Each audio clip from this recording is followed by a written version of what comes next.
स्वागत है आपका। अमित तिवारी जी, वक्तव्य प्रस्तुत कीजिए। अस्मद् ओम अस्मद् गुरुभ्यो नमः। अस्मद् परम गुरुभ्यो नमः। अस्मद् सर्व गुरुभ्यो नमः। श्री राधा कृष्णाभ्यां नमः। श्रीमते रामानुजाय लंबोदरम परम सुंदरमेकदंतम पीतांबरम त्रिनयनम परमं पवित्रम आकर निभोज्वलकान्ति कांतम विघ्नेश्वरम सकल विघ्न हरम नमामि। अखंड मंडलाकारं व्याप्तमेन चराचरं तत्पदं दर्शितमेन तस्मै श्री गुरुवे नमः। नारायणं नमस्कृत्य नरं चैव नरोत्तमं देवीं सरस्वतीं व्यासं ततो जयमुदीरये। जयतु जयतु देवो देवकी नन्दनोऽयं। जयतु जयतु कृष्णो वृषणिवंश प्रदीपः। जयतु जयतु मेघ श्यामल कोमलांगा। जयतु जयतु पृथ्वी भार नासो मुकुंदा।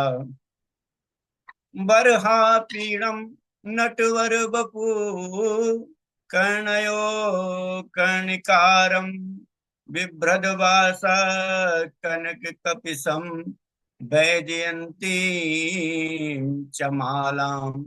रन्ध्रान् वेणोर्धरसुदया पूरयन् गोपवृन्दैर्बृन्दारण्यं स्वपदरमणं प्राविशत गीत कीर्ति। श्री राम राम रघुनंदन राम राम। श्री राम भरताग्रज राम राम। श्री राम रणकरकस राम राम। श्री राम राम शरणं भो राम राम। माता रामो मत पिता रामचंद्र। स्वामी रामो मत सखा रामचंद्र। सर्वस्व में रामचंद्रो दयालु। नान जाने न जाने न जाने। रामाय राम भद्राय रामचंद्राय वेद से रघुनाथाय नाथाय सीताया पतये नमः। नीलांबुजश्यामल कोमलांगं सीता समारोपित वाम भागं। पाणौ महासायक चारुचापं नमामि रामं रघुवंशनाथम्। अंजनानंदनं वीरं जानकी शोकनाशनं कपीशमक्षहन्तारं वन्दे लंका भयंकरम्। मूकं करोति वाचालं पंगुं लंघयते गिरिं। यत्कृपातमहं वन्दे परमानन्दमाधवम्। भक्त भक्ति भगवंत गुरु चतुर्नाम बपु एक। इनके पद बंधन किए नासत वीण अनेक। इनके पद वंदन किए नासत बीन अने। बोले राम कथा की जय।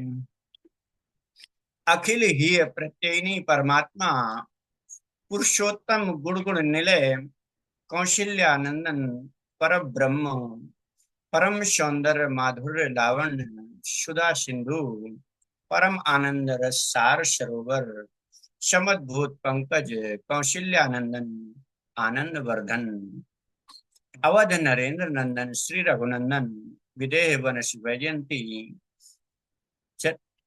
वैजयंती जनक नरेंद्र नंदिनी भागवती भास्वती पराम्बा जगदीश्वरी माँ सुनैना की आंखों की पुतलिका विदेह जा जनक जा जनकाधिराज तनया जनक राज किशोरी किशोरी वैदेही मैथिली श्री राम प्राण वल्लभी श्री जानकी जी। इन दोनों युगल श्री सीता रामचंद्र जी के चरणार बिंदों में भक्त का कोटि कोटि प्रणाम। चारों भैया तीनों मैया के चरणों में बार बार प्रणाम। हनुमंत लाल हनुमंत लाल जी महाराज के चरणों में कोटि कोटि प्रणाम। और आप सभी सज्जनों, श्री समुपस्थित भगवत भक्त श्री राम कथा अनुरागी सज्जनों, भक्तिमयी मातृशक्ति भगनी बंधु, आप सभी के हृदय में विराजमान मेरे सीताराम मेरे राधे श्याम को बारंबार प्रणाम। सिया राम मैं सब जग जानी करहूं प्रणाम जोर जुग पानी। सज्जनों, हम सब कितने अत्यंत भाग्यशाली हैं कि जो हमें वेद रूपी रामायण वाल्मीकि रामायण श्री राम कथा सुनने का पढ़ने का अवसर मिल रहा है। कई कई जन्मों के जब हमारे पुण्य उदय होते हैं तो ये हमें कथा मिलती है। हमको ये भगवान की सुंदर कथा पढ़ने और सुनने को कब प्राप्त होती है? जब हमारे ऊपर कृपा में भी कृपा हो जाती है, उसे कहते हैं विशेष कृपा। साधारण कृपा से मानव इस मानव शरीर को क्या मिलता है? धन दौलत रुपया पैसा प्रतिष्ठा घर मकान ये सब मिलता है, लेकिन कथा नहीं मिलती। कथा कब मिलती है? कथा मिलती है जब भगवान की कृपा में भी कृपा हो जाती है, उसे कहते हैं विशेष कृपा। कि अति हरि कृपा जाई पर होई पाँव दे मार्ग सोई। जब हमारे ऊपर विशेष कृपा हो जाती है तब इस मार्ग पर हम कदम बढ़ाते हैं। ये मानव शरीर कदम बढ़ाता है भगवान की तरफ जब भगवान की विशेष कृपा होती है। तो आइए, पिछले वक्तव्य में हमने सुना कि सुखदेव जी राजन परीक्षित को कथा का अमृत पान करा रहे हैं, तो देवता लोग आए हैं और कहते हैं कि राजन परीक्षित की मृत्यु होने वाली है, इनको स्वर्ग लोक का अमृत है पिला दीजिए तो ये इनकी मृत्यु नहीं होगी। तो सुखदेव जी ने इनको भगा दिया। कहते हैं कि तुम्हारे ये कांच के टुकड़ों के समान ये स्वर्ग का अमृत और ये कथा रूपी अमृत जो है ये क्या है? ये मणियों से भी बहुमूल्य है। तो इसके आगे तुम्हारे जो अमृत की है कोई वैल्यू नहीं है। और इधर बाबा तुलसीदास जी ने युग दृष्टा हैं तुलसीदास जी बाबा, तो इन्होंने 500 साल पहले ही क्या लिख दिया कि एहि कलिकाल न साधन दूजा जोग जग जप तप व्रत पूजा। इस कलिकाल में व्रत पूजा यज्ञ जप योग सब करना बड़ा कठिन कार्य होगा, और जो करते भी हैं वो कैसे करते हैं उनको ही पता होता है। तो किसी ने पूछा क्या करना चाहिए कलयुग के प्राणियों को, तो बाबा तुलसीदास जी कहते हैं कि राम ही सुमेरी गाई राम ही संतत सुनी राम गुण ग्रामी। कलयुग में सबसे सरल साधन जो है वो क्या है? भव सागर से पार करने वाला राम नाम। तो राम नाम सुमरिए, उठते बैठते चलते फिरते सोते कैसे भी राम नाम का सुमिरन करना है और इसको ही गाना है। आइए हम राम कथा गाने व सुनने की महिमा को जानते हैं। क्योंकि ये कथा के प्रथम दिवस में नियम है कि ये कथा क्या है, गाई जाती है, महिमा का गायन करते हैं। कथा क्यों सुने, क्यों करें, क्यों करवाएं, क्या लाभ है। आम जन लोग सोचते हैं इसका प्रयोजन क्या है। ये बार बार, एक बार सुन ली तो ठीक है, लेकिन बार बार क्यों सुने। तो रामायण की इतनी बड़ी पोथी है, रामायण तो एक ही है, एक ही श्लोक में पूरी की जा सकती है, तो फिर इसको 9 9 दिन क्यों सुने। आदौ राम तपोवनादि गमनम हत्वा मृगम कांचनम वैदेही हरणम जटायुमरणम सुग्रीव संभाषणम बाली निर्दहलम समुद्र तरणम लंकापुरी दाहनम पश्चाद रावण कुंभकर्ण हनन में तदि रामायणम। हो गई रामायण, एक ही श्लोक में रामायण हो गई, तो 9 9 दिन सुनने की और बार बार सुनने की, कराने की क्या जरूरत है महाराज। एक ही श्लोक में हो सकती है। तो कौन सी ऐसी कथा है इसमें जो हम नहीं जानते, और क्यों सुने, दोनों बात है। रामचरित जे सुनत अघाई, रामचरित जे सुनत अघाई, रस विशेष जाना तीन नाई। राम की कथा सुनकर जो मनुष्य ये हो जाए कि मेरा पेट भर गया, मैं दोबारा नहीं सुनूंगा, उन्होंने भगवान की कथा का रस विशेष नहीं समझा, जाना नहीं है। इस बात को वैज्ञानिक दृष्टिकोण से समझते हैं, क्योंकि आजकल वैज्ञानिक युग है। लोग मानते नहीं, आजकल का जो युवा है वो वैज्ञानिक प्रमाण के बिना कुछ मानता ही नहीं, वो सनातन को नहीं मानता। लेकिन इस युग में विज्ञान पर जितनी बात होती है उसको व्यक्ति बहुत प्रामाणिक समझता है। यदि विज्ञान का आधार दिया जाता है तो उसको प्रामाणिक माना जाता है।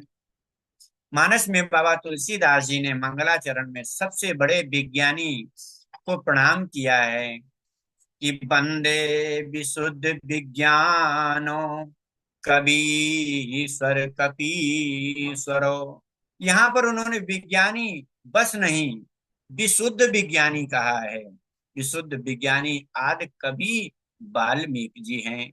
फिर भी हम लौकिक व्यवहार से अगर देखें तो विज्ञान का एक नियम है क्या, कि शरीर विज्ञान का मुख से जो प्रवेश होता है वह मल द्वार से बाहर निकल जाता है। यह पहला सिद्धांत है। दूसरा सिद्धांत क्या है, दूसरा सिद्धांत है कि जो हम कान से श्रवण करते हैं वो हमारे मुख से निकलता है। जैसे हम कोई फिल्मी गाना सुनते हैं तो हमारे मुख से भी वही गाना निकलने लगता है। कोई हम पंच प्रपंच की बातें सुनते हैं तो मुख से निकलने लगती हैं। इसलिए कहते हैं भगवान नाम की कथा सुनना चाहिए। जब हम सुनेंगे कानों से तो मुख से भी राम नाम निकलेगा, कहते हैं। और हम भगवान की कथा सुनते हैं, इसलिए कथा सुनना चाहिए। जो भगवान की कथा सुन लेता है, गा लेता है, वह क्या होता है, अमर हो जाता है महाराज। तो यहाँ पर क्या है, हम भी एक बार थोड़ी छोटी सी कथा गाते हैं क्या, भगवान नाम की। कि जय जय राम कथा, जय श्री राम कथा, जय जय राम कथा, जय जय श्री राम कथा, जय जय राम कथा, जय जय श्री राम कथा। ये हर लेती है जीवन की सारी व्यथा, जय जय राम कथा, जय श्री राम कथा, जय जय राम कथा, जय श्री राम कथा। बंधुओं, माताओं, बहनों, भगवान की कथा सुनने का परिणाम अगर देखें तो सीता जी ने क्या हुआ, सीता जी का सुन तही सीता कर दुख भागा। सुनते ही सीता कर दुख भागा। मतलब जो भगवान की कथा सुनते हैं उसका जो दुख है वो जाता नहीं है, वो भाग जाता है। जो जाता है वो धीरे धीरे जाता है, लेकिन जो भागता है वो क्या करता है, तुरंत फटाक से भाग जाता है। इससे बढ़कर की क्या बात हो सकती है सज्जनों। रामचरितमानस पढ़ा नहीं जाता, गाया जाता है। ये गायन का ग्रंथ है। बाबा तुलसीदास ने मानस में जो भी संस्कृत की श्लोक, दोहा, चौपाई, छंद, सोरठा, सब छंदबद्ध तरीके से, लयबद्ध तरीके से उन्होंने अपनी लेखनी से लिखे हैं। राग रागनी में गाने योग्य यह गायन का ग्रंथ है। आपके मन में यह प्रश्न उठता है कि हमको तो गाना नहीं आता। यहाँ पर विचार नहीं करना चाहिए। भगवान के नाम में राग की नहीं जरूरत है, भगवान के नाम में अनुराग की जरूरत है। आपके हृदय में कितना अनुराग है प्रभु ये देखते हैं, आपकी वाणी में कितना राग है, उससे प्रभु को कोई लेना देना नहीं है। और बाबा तुलसीदास जी आगे लिखते हैं कि भाई को भाय अनख आलसऊ, नाम जपत मंगल दिस दसहु। भगवान का नाम चाहे मन से लो अथवा बेमन से लो, उसका काम क्या है, उसका काम है मंगल करना। वो मंगल करेगा। जैसे कोई अग्नि जल रही है, तो हम अगर उस अग्नि में जानबूझकर हाथ डालें तो क्या होगा, वो भी मेरा हाथ जलेगा। और अनजान में मेरा हाथ या पैर चला जाए तो क्या होगा, तो भी जलेगा। क्योंकि अग्नि का काम है, अग्नि का स्वभाव है जलाना। तो क्या करेगी, हमें जलाएगी। ऐसे ही भगवान का जो नाम है, चाहे हम मन से लें चाहे बेमन से लें, चाहे सोते लें चाहे जागते लें, उठते लें बैठते लें, कैसे भी लें, भगवान का नाम लें तो ये नाम क्या करता है, मंगल करता है। ये हमेशा मंगल ही करता है। और कथा सुनने के लिए अगर बैठ जाया जाए तो क्या होता है, नींद बहुत बढ़िया आती। क्यों? क्योंकि जो कथा जहां पर होती है वह स्थान इतना पावन, इतना दिव्य होता है कि जो हमारे जो पाप होते हैं ये क्या करते हैं, ये हमें सुनने नहीं देते, मन नहीं लगाने देते। ये क्या करते हैं, नींद को तुरंत हावी कर देते हैं और हमारे मन को क्या होता है, नींद आ जाती है। और हमारे पाप कथा सुनने में बाधा डालते हैं। तो भगवान का नाम आलस में भी लिया जाए तो क्या है, कल्याणकारी है महाराज। कि राम नाम कही जे जमुहाई, तिनहि पाप कुंज समुहाई।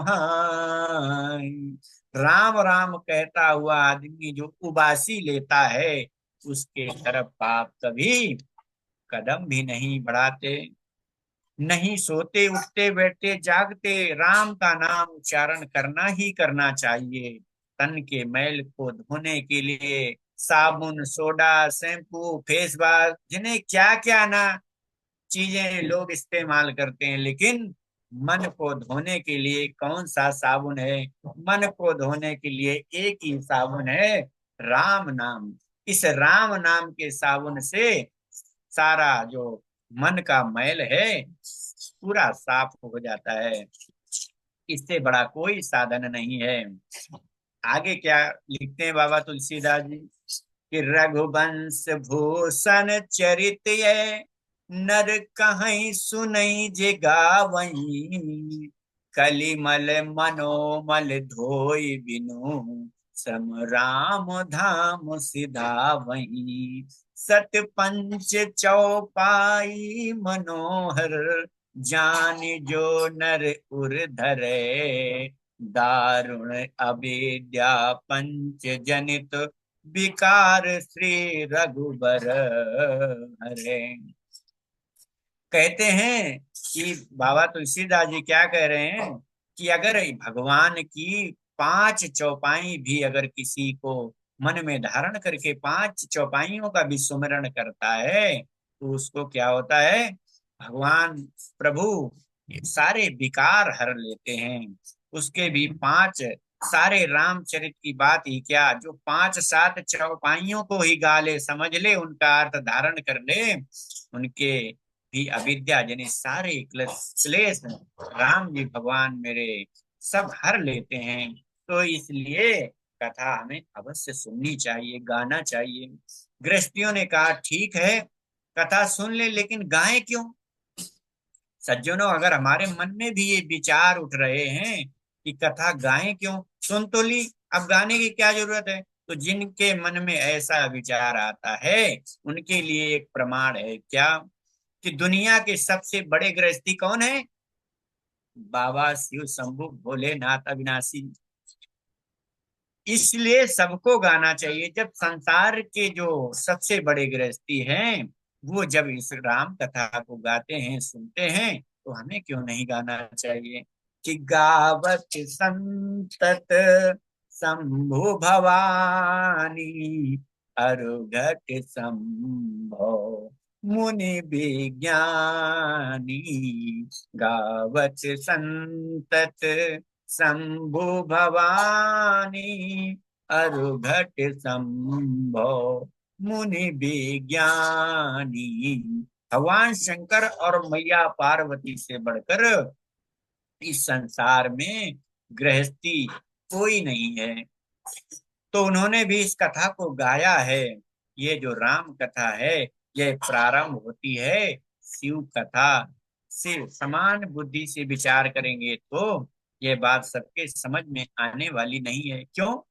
क्योंकि मान लीजिए अगर आपको कोई बुलाए कि आइए आप रोटी सब्जी खा लीजिए, और आने पर वो है आपको दाल चावल खिला दे, परोस दे, तो आप कहेंगे अरे दाल चावल खिलाना था तो दाल चावल ही बता देते, रोटी सब्जी क्यों बोले? सज्जनों, बाबा तुलसीदास जी ने इस ग्रंथ का नाम लिखा है श्री रामचरित मानस। इसका मूल विषय क्या है?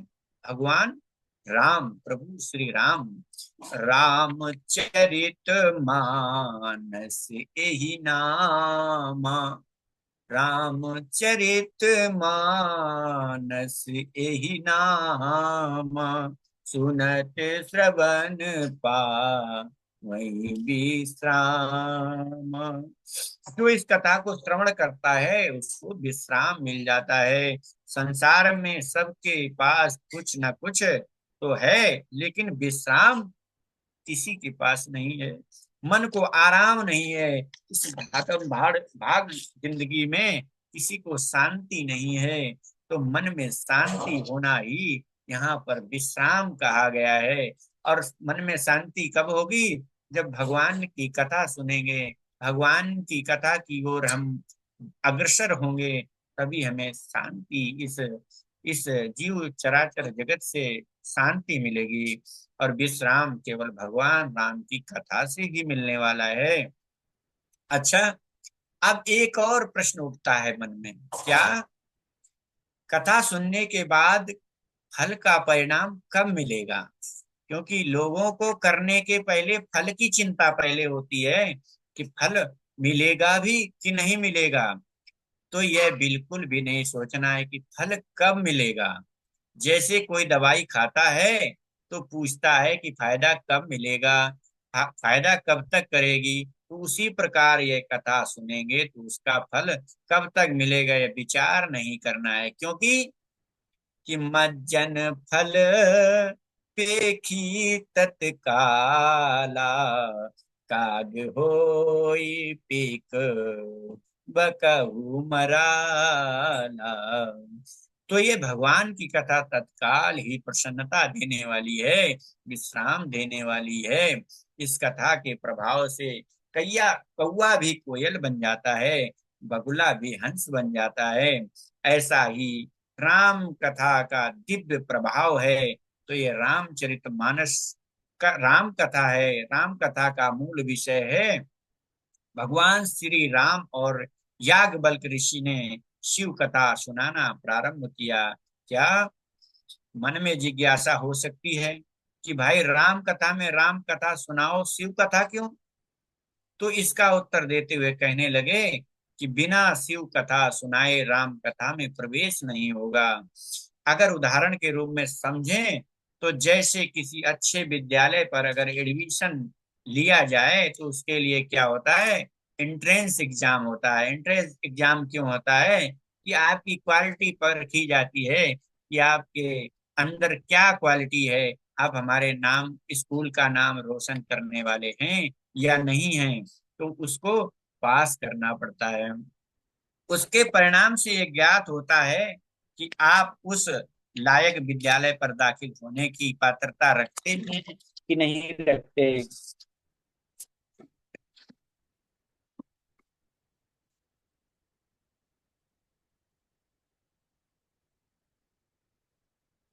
भगवान शंकर की कथा सुनकर भगवान शंकर को हृदय पर धारण करना, मंगलाचरण में एक श्लोक है,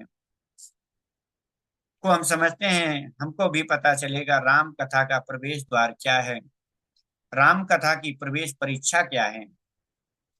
कि भवानी शंकरो वंदे श्रद्धा विश्वास रूपिणो याभ्याम विना न पश्यन्ति सिद्धास्तान्तमीश्वरम। भगवान शंकर और माता पार्वती कौन है? श्रद्धा और विश्वास का विषय है। जीवन में जब तक श्रद्धा और विश्वास नहीं होगी, प्राकट्य नहीं होगा, तब तक हम राम कथा के अधिकारी हम नहीं बन सकते हैं। राम कथा के अधिकारी बनने का लक्षण क्या है? कि हमारे अंदर श्रद्धा और विश्वास दोनों का वास होना चाहिए।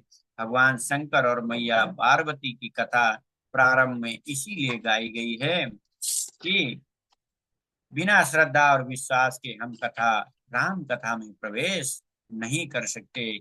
और बिना श्रद्धा विश्वास के भगवान के भक्ति के मिलना संभव ही नहीं है। कि राम भगवान है, मैया जानकी भक्ति है। श्री राम भगवान है, मैया जानकी भक्ति है। इनमें इनसे मिलने के लिए हृदय पर श्रद्धा और विश्वास का होना अति आवश्यक है। सज्जनों, भगवान शंकर ही राम कथा के रचयिता हैं। कि रचि महेश निज मानस राखा। और भगवान शंकर आज राम कथा सुनना चाह रहे हैं। एक बार त्रेता युग माही शंभु गए कुंभज ऋषि पाही। एक बार त्रेता युग माही शंभु गए कुंभज ऋषि पाही। कौन किसके पास जा रहा है? जिसका कभी जन्म नहीं होता और जा किसके पास रहे? जिनका घड़े से जन्म हुआ है, कुंभज ऋषि जिनका घड़े से जन्म हुआ है उनके पास जा रहे हैं।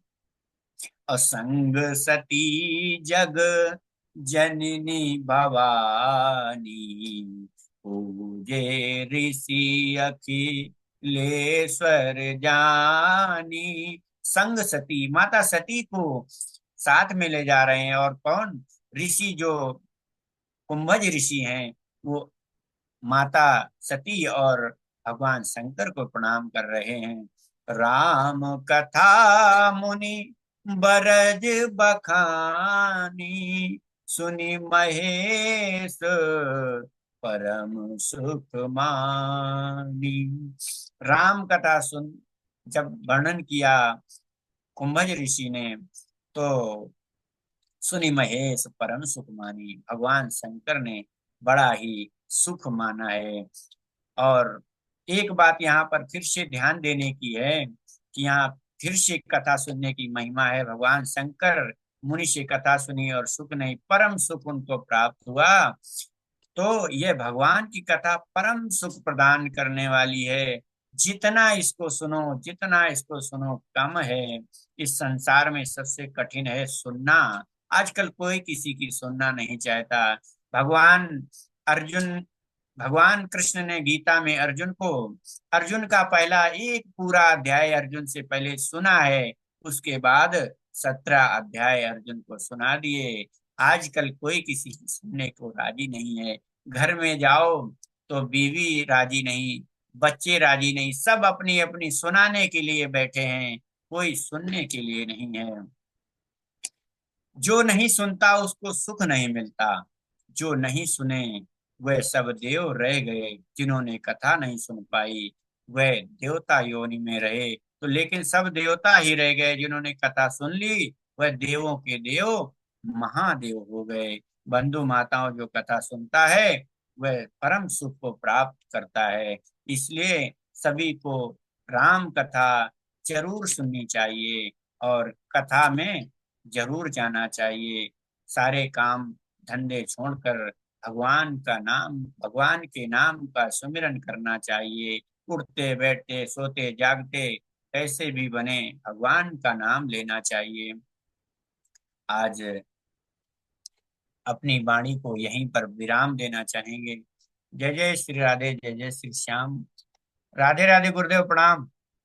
बहुत सुंदर अमित तिवारी जी।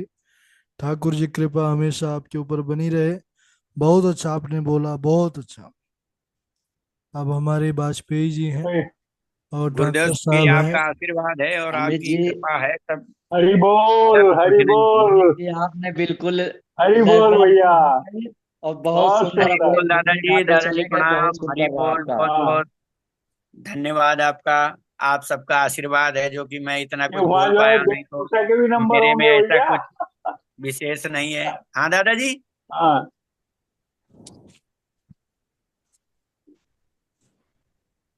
दादाजी क्या बोल रहे हो? जब वहाँ आपका प्रवचन होगा वेशभूषा का भी नंबर है। हाँ, बहुत सुंदर।